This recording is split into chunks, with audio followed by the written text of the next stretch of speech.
आप देख रहे हैं न्यूज़ 7 इंडिया और मैं हूं अरफाज अहमद डैंग।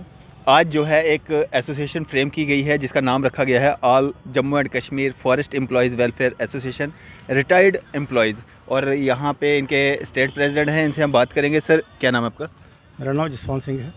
जसवंत सर, क्या आज ये जो एसोसिएशन आपकी फ्रेम हुई है, क्या ज़रूरत पड़ी इसकी, और किस तरह से ये एसोसिएशन जो है फॉरेस्ट एम्प्लॉयज़ एसोसिएशन के लिए काम करेगी एम्प्लॉयज़ के लिए? बात यह है कि मैंने जो हम यहाँ पर लोग खड़े हैं, हमारी जो सर्विस है वो 40 साल हमने की है। और फॉरेस्ट डिपार्टमेंट के अंदर जो दूसरे डिपार्टमेंट हैं जैसे पुलिस है या पीएचई वाले हैं या मेडिकल हेल्थ वाले हैं, उन लोगों को 2.5 दिन की पे मिलती है। उनकी जो पे स्केल्स हैं बड़े अच्छे हैं।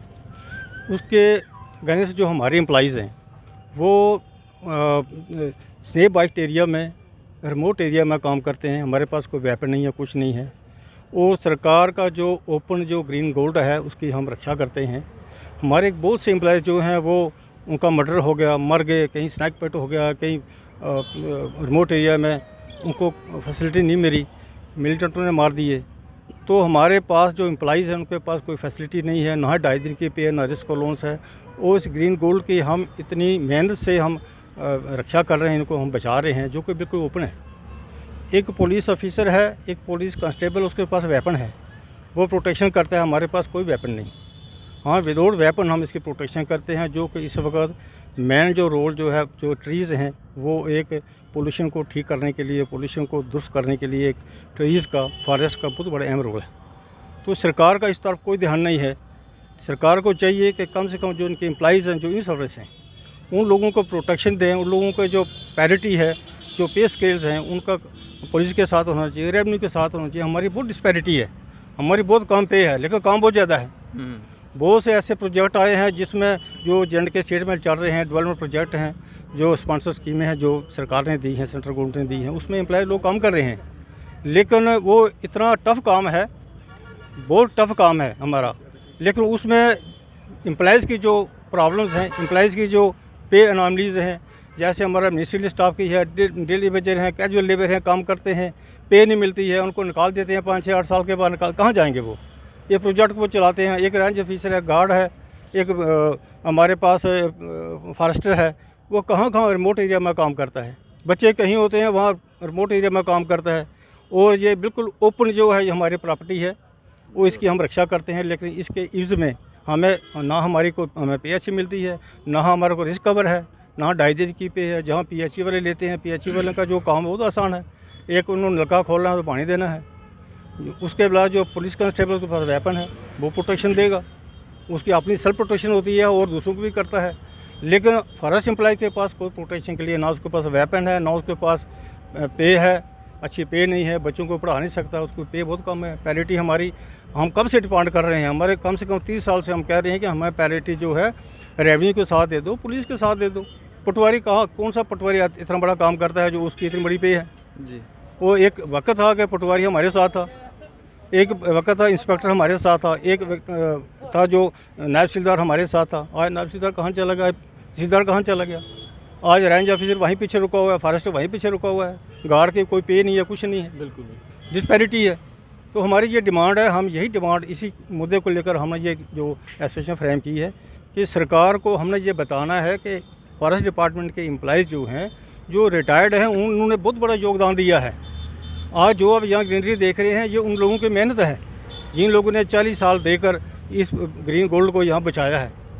और आज जो हमारे इन सर्विस जो एम्प्लॉय हैं, उनको भी कुछ नहीं मिल रहा है, उनकी डिस्पैरिटी है, एनॉमली है। सर, मैं आपसे जानना चाहूँगा, जो एसोसिएशन पहले से बनी हुई है, क्या वो सही तरीके से काम नहीं कर रही हैं एम्प्लॉयज़ की वेलफेयर के लिए, जो आपको ये जो एक नई एसोसिएशन जो है फ्रेम करनी पड़ी? नहीं, पहले जो एसोसिएशन थी, मैं पहले भी NGO का प्रेसिडेंट रहा हूँ, जो इन सर्विस में रहा हूँ। लेकिन 20-22 साल 25 साल हमने बहुत स्ट्रगल की है, लेकिन सरकार सुनती नहीं। सरकार, पता नहीं सरकार के मन में क्या है कि क्यों हमारी बात नहीं सुनती है। आज जो इन सर्विस एम्प्लॉई हैं वो परेशान हैं। आप जाके देखिए रिमोट एरिया में, जहाँ स्नेक बाइट एरिया है, जहाँ स्नो कवर्ड एरिया है, वहाँ हमारे एम्प्लॉय काम करते हैं, इतनी मेहनत से काम करते हैं, लेकिन मिलता उनको कुछ भी नहीं। पैरिटी नहीं है इनके साथ। जो लोग पंखे के नीचे काम कर रहे हैं, एक पटवारी पंखे के नीचे काम कर रहा है, एक पीएचई वाला पंखे के नीचे काम कर रहा है, उसका काम जो है बहुत बिल्कुल आसान है। और हम सन हाइडी एरिया में जाते हैं, फ्रॉस्ट एरिया में जाते हैं, आइस स्नो कवर्ड एरिया में काम करते हैं, लेकिन हमारी पैरिटी कुछ नहीं है, पे कुछ नहीं है, सरकार मानती नहीं है। 2.5 दिन की पे तो हमारी बनती है, रिस्क हमारा बनता है, लेकिन सरकार उसकी तरफ सरकार का कोई ध्यान नहीं है। जी सर, क्या नाम है? शेख बशीर अहमद। साहब, क्या मैसेज रहेगा आपका आज जो एसोसिएशन बनाई है, क्या मांग रहेंगी और क्या मैसेज रहेगा आपका? देखिए, आज तक हमारे 110 जवान पिछले 30 सालों में शहीद हो गए इस ग्रीन गोल्ड को बचाते बचाते। हमारे जो क्लास 4 एम्प्लॉयज़ हैं, 10 साल के बाद 3-4 दिन पहले उनको प्रमोशन मिल गई, जैसे कि डिपार्टमेंट को उनको मिन्नत रखी। ये हमारा हक है, साल में 2 बार डीपीसी होनी चाहिए, लेकिन क्या वजह है कि 10 साल तक, बल्कि 15 साल से हमारे जो सीनियर फॉरेस्टर्स हैं, जैसा कि हमारे जस्टिस साहब ने भी बताया कि ये जो रिमोट एरियाज़ और इनसे एक्सेसिबल एरियाज़ में काम करते हैं। अगर हमारा फॉरेस्ट गार्ड, हमारा क्लास 4, हमारा फॉरेस्टर, हमारा रेंज ऑफिसर 24 घंटे ड्यूटी देता आया है, और देखिए हमारा पटवारी, आज तक हमने कभी नहीं देखा कोई पटवारी इंतखाब देते देते मर गया, जबकि हमारे पिछले 30 सालों में 110 लोग शहीद हो गए। जो यहाँ पर टूरिस्ट आ रहे हैं बिकॉज ऑफ दिस फॉरेस्ट, आप गुलमर्ग को लीजिए, पहलगाम लीजिए, पत्नीटॉप को लीजिए, अगर जो टूरिस्ट यहाँ पर आ रहे हैं हमारे JNK में बिकॉज ऑफ दिस फॉरेस्ट, और फॉरेस्ट को बचाने वाले कौन लोग हैं? यही लोग हैं। उनके लिए हमारी ये लड़ाई है कि उनके हक में कम से कम ये 2.5 दिन रिस्क अलाउंस, और जैसा कि इन्होंने बताया जो रिमूवल ऑफ पे एनॉर्मी, हमारा रेवेन्यू और पुलिस डिपार्टमेंट के तर्ज पर 6th पे कमीशन में हम पीछे चले गए। अब हमारी ये डिमांड है राज्यपाल से, राज्यपाल में बड़े अच्छे काम हो रहे हैं आज। हम चाहते हैं कि इसी तरह पर जिस तरह आपने रेवेन्यू डिपार्टमेंट को दे दिया, पुलिस डिपार्टमेंट को दे दिया, हमारा DSP, तहसीलदार और रेंज अफसर एक कैडर के होते हुए पैरिटी क्यों है? डिस्पैरिटी नहीं होनी चाहिए। ये हमारी डिमांड है, रिस्क अलाउंस 2.5 दिन और रीऑर्गेनाइजेशन ऑफ द डिपार्टमेंट, जो पिछले 30 साल से हम लड़ रहे हैं।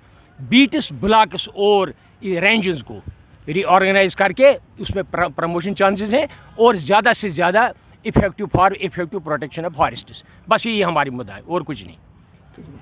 सर, क्या नाम आपका, क्या किस पोस्ट पे हैं आप इस एसोसिएशन में? प्रोविंशियल प्रेसिडेंट जी, तो क्या मैसेज रहेगा आपका? हमारा मैसेज ये है कि हम जितने भी लोग इस एसोसिएशन में आए हुए हैं, हमने सभी ने NGFO में काम किया हुआ है, किसी ने एज स्टेट प्रेसिडेंट, किसी ने एज प्रोविंशियल प्रेसिडेंट। हमने बहुत जदोजहद की, लेकिन गवर्नमेंट ने उन पर कोई भी अमल नहीं किया, जिसकी वजह से हमारे मुलाजमीन जो हैं बहुत ही सफ़र हुए।